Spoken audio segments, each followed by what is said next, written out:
ঠিক আছে, কিচ্ছু হয়নি আমার।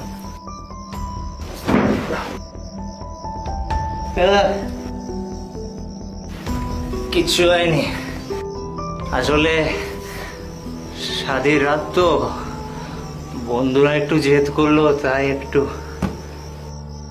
কি তুমি দূরে দাঁড়িয়ে আছো কেন? হ্যাঁ, কাছে এসো, স্বাধীর রাত। দূরে থাকলে চলে? আপনি ঠিক নেই, শুয়ে পড়ুন, কাল কথা বলবো। কথা? কোন কামবাক এই স্বাধীর রাত কথা বলে নষ্ট করে? হ্যাঁ, আজ তো শুধু কাজ হবে।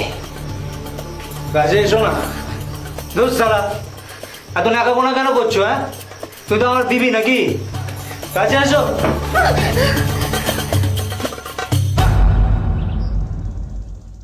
সাবিনা, এই সাবিনা, সাবিনা, এরে বাপ রে বাপ, এই কোন লাটের বেটিকে আমি নিয়ে এলাম? হ্যাঁ, এত বেলা হয়ে গেল এখনো ঘুমোচ্ছে। সাবিনা, আরে এই সাবিনা,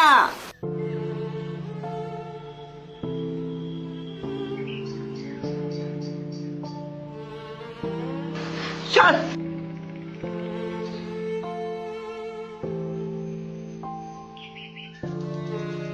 তুমি আর নাকে রান্না কে ধরে নিতে পারবো? ও বড়িরা বিয়ের পরে ওরকম একটু একটু করে। এই রিয়াজ, ওঠ। এই রিয়াজ, ওঠ। হাজারবার বললাম যে আজকে বিয়ে হয়েছে, আজকে মদটা খাস না। কে শুনে কার কথা? এই রিয়াজ, উঠবি কিনা বল। এই শোনো, তুমি বাথরুমে গিয়ে ভালো করে চান করে রান্না করে এসো। সারা রাত কি হয়েছে সে তো বুঝতেই পারছি, তার জন্য তার সংসারের কাজ থেমে থাকবে না। এক্ষুনি হাঁটতে কষ্ট হচ্ছে। এই ন্যাকামি করো না তো, এসব যেন আর কেউ করে না। যাও, এই গোসল করে এইসব ছেড়ে এসে চাদরটা তুলে দেবে, নইলে তো আবার আমি ওকে তুলছি। তুমি যাও। এই রিয়াজের আব্বু বাইরে বসে আছে, তার সামনে এরকম ফুরিয়ে চলবে না। তোমার লজ্জা শরম না থাকতে পারে, কিন্তু আমাদের তো আছে। যাও।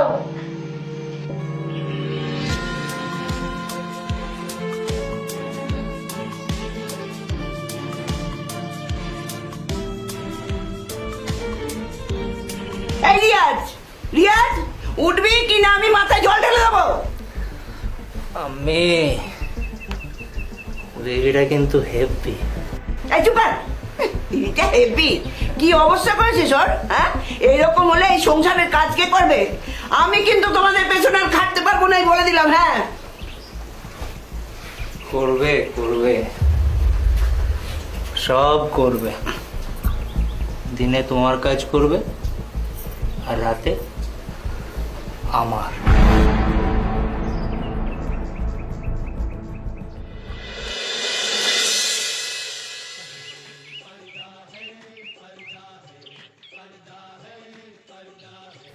কিরে রিয়াজ, শাদি করে তো পুরো বেপাত্তা হয়ে গেছিস। বাজে কথা বলিস না তো, তোরই তো বরং দেখা নেই। আর একটু কাজে গেছিলাম রে। সবাইকে আর তোর মতো বাইরে গিয়ে কাজ জমি নিতে পারে? মনে হয় এমন মনে হয়। খুব বাজে কাজ রে, প্রচন্ড খাটনি। সে তো ভাই বেশি টাকা দিলে তো যাকে, আবার কাজে যাবি কবে? ভাবছি আদৌ যাবো কিনা। মানে এখানেই থাকবি?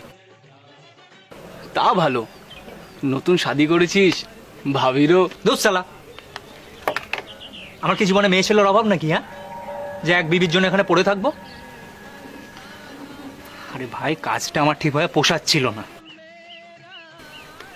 তাই ভাবছি এখানে একটা কোনো কাজ খুঁজে নেব। এখানে? আরে এখানে তো কাজের বাজার আরো খারাপ। আরে পেয়ে গেলি তো ভালো, কিন্তু যদি না পাস? পাবো, ঠিক পাবো। আর যতই না পাচ্ছি, অন্য ব্যবস্থা করছি। আরে খরচা চালাতে হবে তো, তুই তো জানিসই ভালো করে, আমার খাই খরচের থেকে ফুর্তির খরচ অনেক বেশি। সে কি রে, সদ্য বিয়ে করেছিস, এবার ওসব মেয়ে মদ বাদ দে ভাই, বাড়িতে ভাবি আছে। তো কি ভেড়ুয়া বনে যাব? হ্যাঁ, আরে বিবি হয়েছে ঘরের জন্য, বাইরে তো কাউকে চায় নাকি? ওটা না হলে তো মানে তুই বুঝবি না ওসব। কচি খোকা আমার। কাকা, এক কাপ চা দাও তো। চলি হ্যাঁ চাঁদু, তুমি বসে চাটা খাও, ঠিক আছে?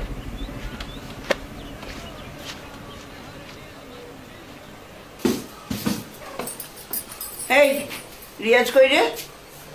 ও তো গোসল করতে গেল। ও তা কাল রাতে তোকে কিছু বলেছে ও?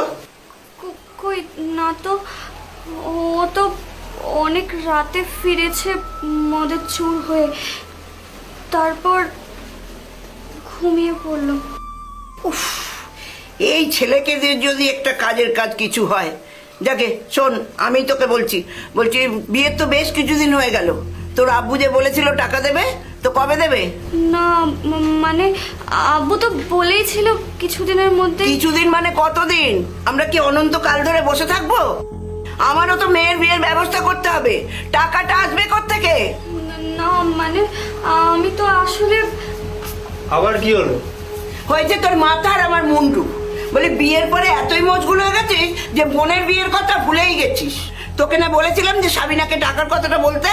হ্যাঁ, কখন বলবো? ফিরলাম তো রাতে। তো সেই রাতেই তো। আম্মি, রাত কি কথা বলার জন্য নাকি? কত কাজ থাকে বলো তো। চুপ কর, নির্লজ্জ বেহায়া।